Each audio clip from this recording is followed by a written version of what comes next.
go for Lisa for hosting the show, you guys. She's doing such a good job hosting this show. I mean, like, hosting a show on a Saturday night, that shit sucks, man, okay?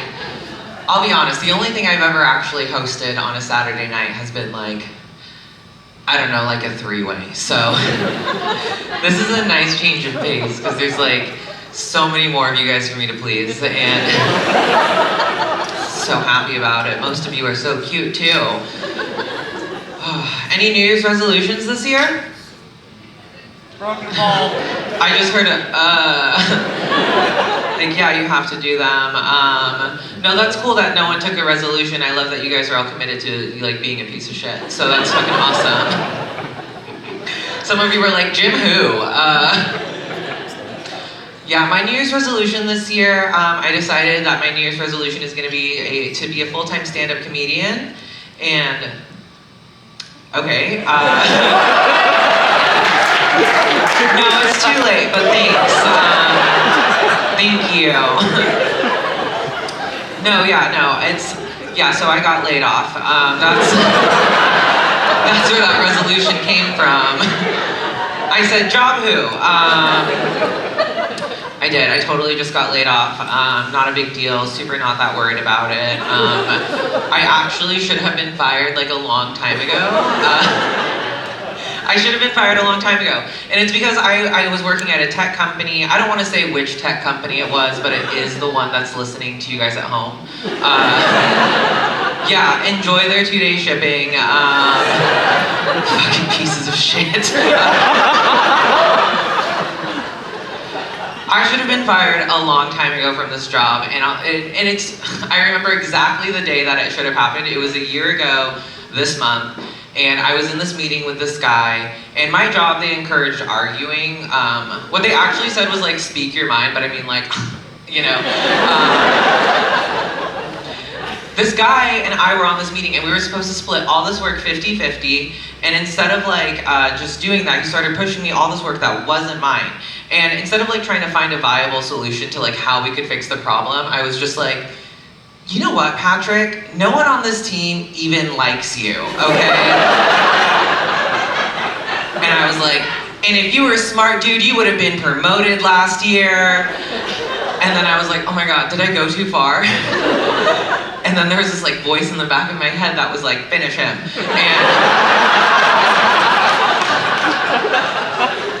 And so I unmuted myself again, and I was like, and you know what? I heard you're getting divorced because you have a limp dick, you dumb motherfucker. So then my boss messaged me 2 hours later, and she was like, hey, we need to talk about Patrick Larkey, that's his real name. And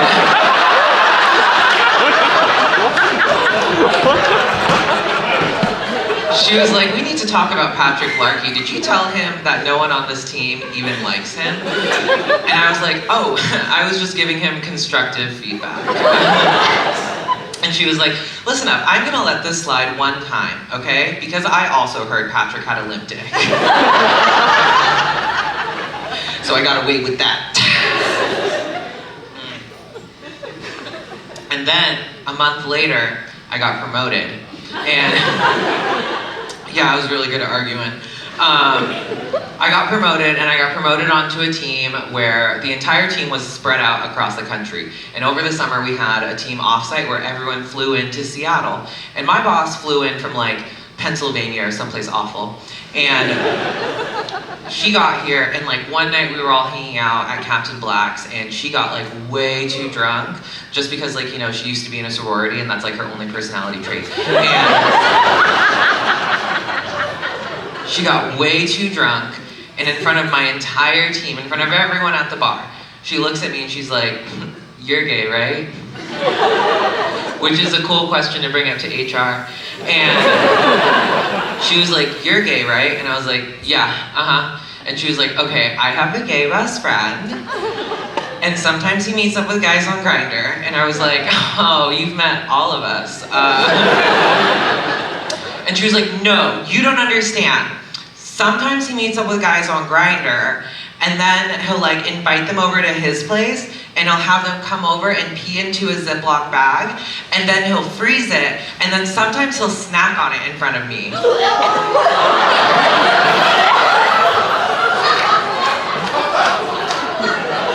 Nobody asked her to talk about this. Nobody dared her. Okay? And then she followed that up with, "Is that a gay guy thing?" Bitch, what? I have to have professional meetings with you, and you just ask me if I eat pee-pee popsicles!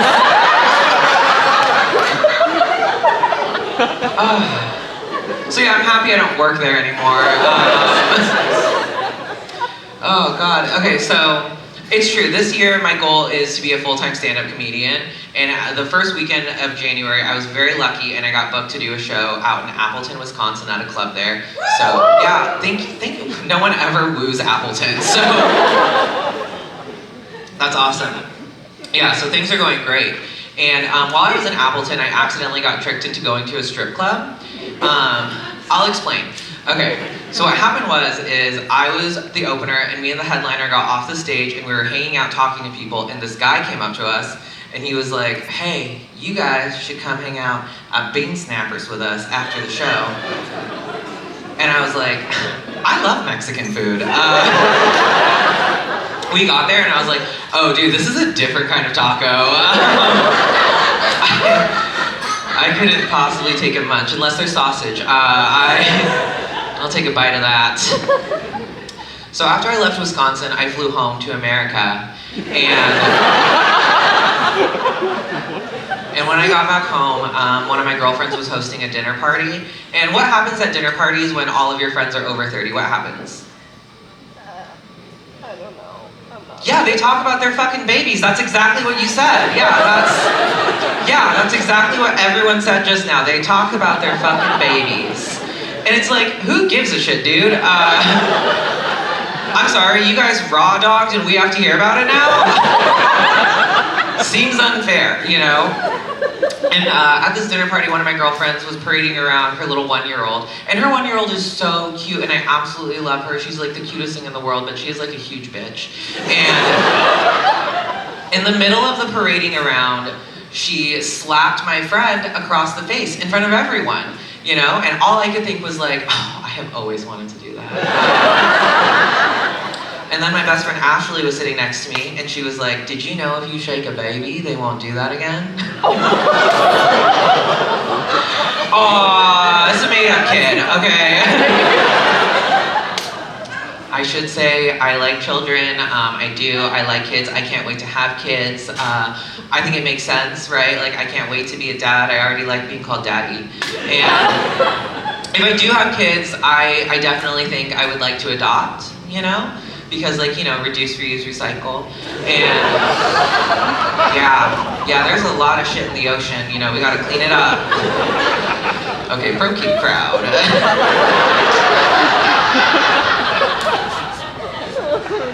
Here's an annoying question I get sometimes. People will sometimes be like, "Hey, when you have kids, do you want to do it like by yourself? Do you want to have a partner? Do you want to surrogate? Do you want to adopt?" I don't know. Here's what I do know. I totally have an awesome boyfriend right now. I really like our relationship. And when we first started dating, I didn't want to call him my boyfriend, right? I was like, that's pretty gay. I'm not gonna do that. No, I'm kidding. The real reason I didn't want to call him my boyfriend was because his husband would have killed me. And yeah, it's okay. They were in an open marriage. It was a super open marriage or whatever. And you know, it was cool. It was cool. I just, you know, it's more fun to fuck married dudes. Like, you look like you know what I'm talking about. And it's just more fun. I don't know what to tell you guys. I will say though, they are getting divorced right now, so like, I won. And it's not a competition, but I'm winning. I don't know. Sorry, I keep drinking water, by the way. I'm so sorry. I have COVID right now. I'm supposed to stay hydrated. COVID was a silly time, wasn't it? COVID was a silly time because when COVID happened, I was still kind of a slut, and I was like, oh my god, another disease I have to look out for? Over the pandy, I did accidentally turn 30.